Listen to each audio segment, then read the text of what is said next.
புதுச்சேரியில் கிறிஸ்துமஸ் பண்டிகையை முன்னிட்டு நடைபெற்ற பிரஞ்ச் வித் சாண்டா விருந்து நிகழ்ச்சியில் சுற்றுலா பயணிகள் ஆர்வத்துடன் கலந்து கொண்டனர். புதுச்சேரியில் தனியார் உணவகத்தில் நடைபெற்ற இந்நிகழ்ச்சியில் பல்வேறு வகையான சிறந்த அசைவ உணவுகள் பரிமாறப்பட்டன. இதில் பொதுமக்கள் மற்றும் சுற்றுலா பயணிகள் ஏராளமானோர் கலந்து கொண்ட நிலையில் உணவுகளை ஹோட்டல் ஊழியர்கள் சாண்டா கிளாஸ் வேடமணிந்து வழங்கினார்கள். வாடிக்கையாளர்களுக்கு கிறிஸ்துமஸ் வாழ்த்துக்களை தெரிவிக்கும் வண்ணம் நடைபெற்ற இந்த பிரஞ்ச் வித் சாண்டா நிகழ்ச்சியில் பொதுமக்கள் மற்றும் சுற்றுலா பயணிகள் ஆர்வத்துடன் கலந்து கொண்டனர்.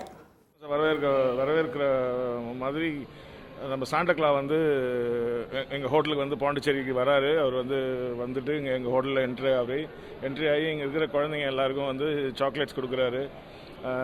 சாக்லேட்ஸ் கொடுத்துட்டு அந்த கிறிஸ்மஸ் வரவேற்கிற மாதிரி இந்த சாண்டா வித் பிரஞ்சின்னு சொல்லி யூஸ்வலாக எல்லா யூரோப்பியன் கண்ட்ரிஸு எல்லா அப்ராடில் எல்லா ஹோட்டல்ஸ்லையும் இது வழக்கமாக பண்ணுவாங்க. இந்த வாட்டி நம்ம இந்த அக்கார்ட் புதுச்சேரியில் ஃபஸ்ட் டைமாக சாண்டா வித் பிரஞ்சின்னு சொல்லி இந்த ப்ரோக்ராம் இந்த ஈவெண்ட்டை நம்ம பண்ணியிருக்கோம். கெஸ்ட்கிட்ட நிறைய ரெஸ்பான்ஸ் இருக்குது.